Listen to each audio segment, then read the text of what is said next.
Okay, hello. What we're going to do today is I'm going to supply you guys with some images, photographs of people. And in this exercise, what we're going to try to do is just trying to get gesture, almost like a silhouetted reproduction of the person or the people that we're going to be drawing. Um, what we're going to do, excuse me, is we have a woman, and I think there's another one of a woman walking with holding hands with her little son. Um,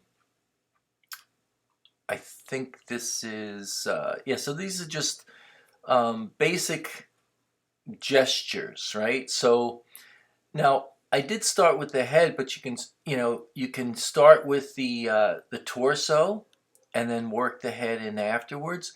But what's really important is trying to get the gesture of the torso in first, right? That will give us a feeling of movement right away. I always think of it like a almost like drawing a carrot in a way, like sort of tapers from the shoulders downward. Um, so here we go, and I think these are just some people walking. I didn't do the finishes on these two, but I will. I think we may do this a couple of times actually, um, because it's one thing just to draw a figure and a contour. It's another thing to put that figure in context with the background, and that's what we'll be doing. So here's again man walking.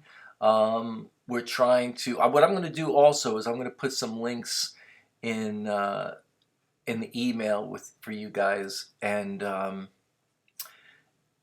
from of other art instructors' work too, so you can see a few different variations and um, some really good work done. Uh, I'm basically doing this from Gary Tucker's instructional video. He's a watercolor teacher in Boston, and here I'm just putting in people again, movement, trying to get like that image there, and I'm going to also include that into the rest of the video. It was a man holding his little baby, right? But we can't really see like the baby's hands, but we get a gesture that he's holding something because you see that little head right near his shoulders, right, popping up. So these little things, and then it was in the same picture. There was a man just walking directly with a baseball hat, and that was kind of the gesture. That was pretty much it. There wasn't a lot going on there, but his hands were, I think, in his pocket. Now, if we were delineating these and making them a little bit more realistic, yeah, then we would probably paint the hands, paint the shirt, paint the pants and everything that we will see at the end of this video. So here's another dad walking with his little daughter. I think I probably could have. Okay. So what I did here was the man's head was a little too big for the body. So this is why we try to work with that torso first, okay? And but we can still see the little girl. Her head's large. That's a characteristic of a child. Um, is making their heads just a little bit bigger, but not too big. Just so they look like the bodies are much smaller. Okay, so um, now, all right. Here I'm going back in on this figure just to kind of finish him off a little bit. I just waited for that sepia to dry. I was using I think it was like a burnt sienna or sepia tone. And just see he's got jeans, a jacket, and just indicating some of the hair.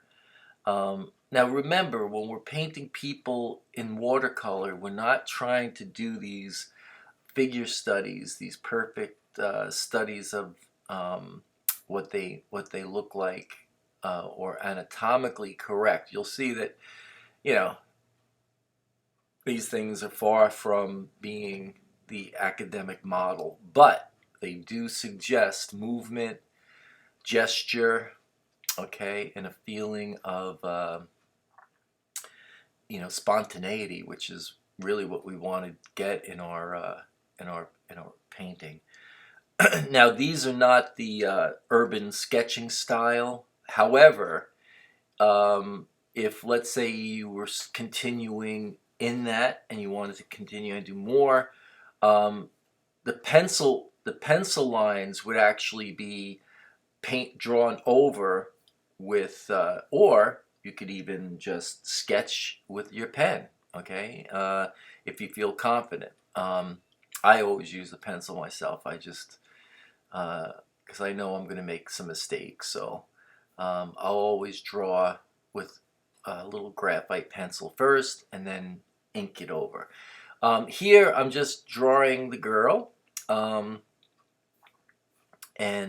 she's also, you'll see a picture of her in the email as well that you have.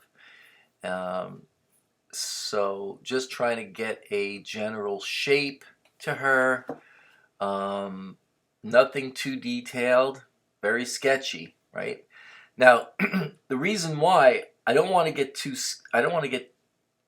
specific, because if I do, what would happen here is I would start to get a little bit too confined, a little too structured. I still want to keep my shapes very broad. I mean, here I'm really just going over. I'm getting my my blow dryer because I want to set this. I want to get that flesh tone dry so I can proceed with the painting. And there it is. So, and I think I go over it once again. It wasn't, the first wash wasn't dark enough. Now when you're painting, now what we'll do is I'll do a couple of figures like within a scene too, and then you can see like when we're working on the people, let's say they're at like an open market, outside market, and we see maybe there's some tents around, and we're painting the scene, then we're painting the people. Well, if our painting is introducing people as a way to make like a street scene more lively, more real, especially during the daytime, there will always be people on the streets, on the sidewalks. We can't avoid them in our painting, or else our paintings are going to look cold and kind of scary without the presence of humans. So this would be, now she's pretty big. Probably about maybe a 7-inch figure. If I was to be painting her smaller, I probably would be basically doing the same kind of approach. Even though this was large enough where I could get fingers and features, I decided not to do that. Just to try to get the gesture, even at this point. And sometimes even with, once you start with a line, we have a tendency of getting a little tightened up. So again, that's why we try to keep the line very light, very sketchy, even at the beginning, because that helps us follow through with that sketchy style from beginning to end. So she's got her tight jeans on, and I'm kind of working on some of the accents in her hair. Probably obsessing a little bit. I want to kind of feel good about the head, making sure that it's, it's working. At least just the suggestion of a face there. As you can see, she has no nose, no mouth. It's just. But again, if this figure was a part of a group or a woman just walking on the street, within a painting, you wouldn't concern yourself with too much else. Okay, so that's basically it almost. I think there's some, yeah, okay, so we got some shadow shapes in here. More shadows, defining sometimes with just a line, okay, just to make that arm pop out a little bit. All right, so it looks like she could be on the phone, on a cell phone, walking down the street. Who knows what's happening on the other side um, of her head there. Um, Now, what I also do too at some point, yep, right here, I make that back leg a little darker. Now, that's something that when you do paint in the big masses, try to remember that you may want to add some shadow shape. So you don't want to get too dark in the first wash. Um, Try to keep it open. Try not to get too dark right away. And I know that's kind of hard because usually watercolor dries lighter anyway. But if we see the woman's wearing black pants, don't try to just take black and paint her pants in. Always paint it like a gray, you know, especially if she's outside. There's strong sunlight on her. Um, you don't want to have, you don't want to have We don't want to be forced into going too dark too soon, because you need to get those shadows in there. So now I'm working on the mom. This is the picture of the mother and the little boy. They're walking down. Now see what I just did there? I'm measuring the top of the head to the crotch. Now, the Greek ideal is 7.5 heads. I find it easier just to break the figure in half and make it a full 8 head high figure. Either way, they work. Usually if they're a little longer than 7.5 heads, 7.5 is the ideal model. It's also the academic model. But in fashion, heads can be, these figures can have an 8 head count figure. Okay, that just gives them a little bit more elegance. The heads looks a little tiny, a little smaller than if they were 7.5 heads. Not that there's anything wrong with either one, but you just want to make sure that you have that proportion. This way, we don't get people with larger heads or like too small head. Usually the case with students is they have a tendency of making the heads larger because we start with the head, which sometimes is okay if we're working, if we're working on a figure drawing and you want to start with the head and then you can use the head as proportion. But be careful of that, because if you don't map it in, that head can be overwhelming, and if it's not measured correctly with the rest of the torso and then ultimately with the rest of the figure, it might lose its dimension and proportion. Okay, so here I'm just dropping in some flesh tone, really. That flesh tone is just cadmium red and yellow ochre, and I think there's a little bit of orange in there too. Actually, I'm sorry, not orange, burnt sienna. I had some leftovers from when I did the contour people. Okay, so now I like to dry everything because I'm going to be placing in some of the hair next.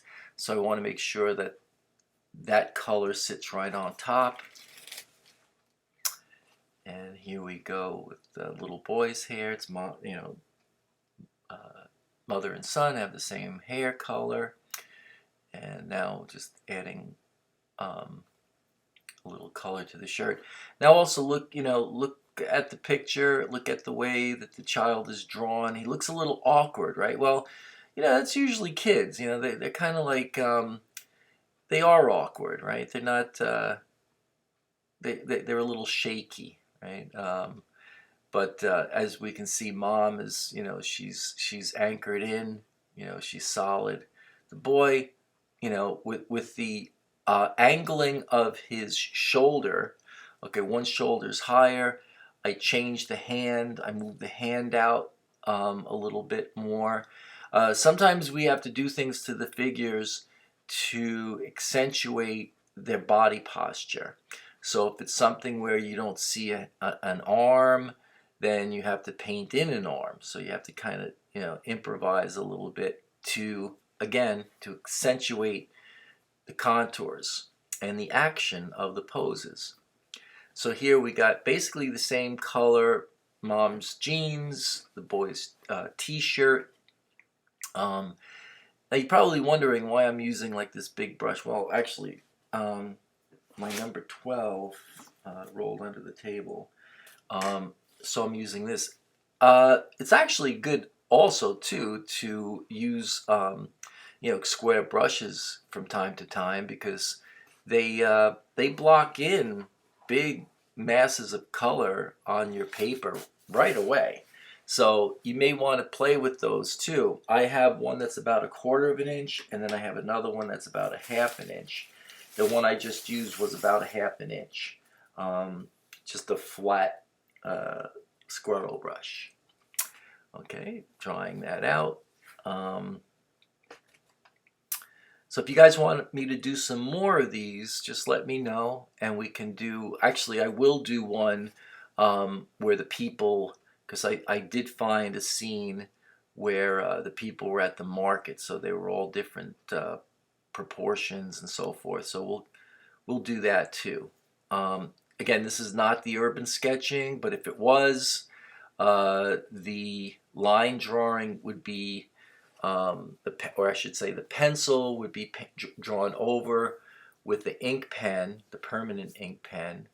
And basically you'd be doing the same thing, right? It's not just because we have a black line outline doesn't mean the way we paint the people are any different. It's still the same approach.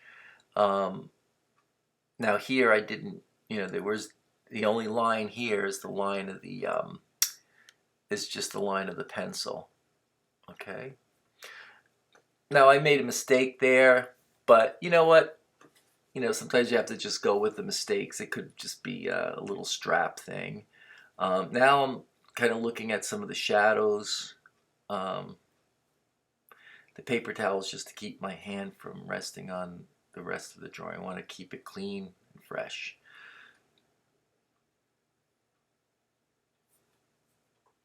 These are just some shadow accents. I do go back over the shirt because I didn't feel it was bright enough, or I should say strong enough in color. It was a little washy, so I go back over that later on. You can still see on my drawing, right between where the mom is holding hands with the little boy, there seems to be a lot of sketchiness there, a lot of overdrawing. Well, that's okay. Leave all that stuff there. Don't worry about trying to clean it up. I usually clean it up after I blow dry my painting, and then I take a kneaded eraser, and you'll see that at the end, and we clean all that up. So here I'm just adding basically like a little side plane. That would give it like a feeling of that leg is turning, coming out towards us. The one in the front, the shadows are clearly indicating that her, mom's, would be her right leg is forward, okay, and her left leg is moving backwards, or that's her back step there. All right, so we got that in. We got a little bit more, the boy, some shadows in here. I do go back around, starting to add just a little, again, little accents. They're not details. They're just, little action marks, just, again, to get the figures to have more motion. Okay, so even the clothing that they wear, like the drapery, how that drapery is moving is important. So there we go. Adding some more details here. Pretty much close to the end on this one. I think we add a couple little lines here and there, some shadows where her shoes are, an indication of the front foot, okay, the back, the heel, showing the back of, that's important. Now, even if they were small, you probably wouldn't see all this, but if one of the figures happened to be a little larger, you may want to just add that as a, you know, as an aid to help show that that leg is or that foot I should say is lifted up. All right, so I know there's more. Also too, just these little accents on the boy's pants, right? I'm not getting too detailed in anything here, just separation of his left leg, okay, which is broken, meaning it's bent, okay? That's it. Not too much. I could have darkened that other side. I did not do it. I wanted to keep it real simple because the boy's posture is pretty much already there. And again, notice the carrot shape, right? It's kind of, it's tapering down. So here's probably, I think now here I'm probably adding too much. I should have probably stopped a little sooner, but yeah, just trying to get a few little accents here on the skin tone. Really not showing too much there. His hand needed a little darkness there just to send that hand outward. Again, there's no detail there. There's no fingers. And just putting, I know I obsessed over this, but a little red around the ears just to give the kid a little bit of a, like just a little more life to the skin tone. Yeah, kind of pale skin, but he's going to have the pink ears. And let's see, I think I put a pocket in here. This is definitely, and some little, accents and some more gestures, or I should say drapery gesture. It's always good to ink it, to just get it solidified in there. And here we go. Now it's dry. I'm taking all the pencil marks off, and there you go. Well, I hope you enjoyed the video. I'm going to do people in places next week. So enjoy. Have a great day. Bye.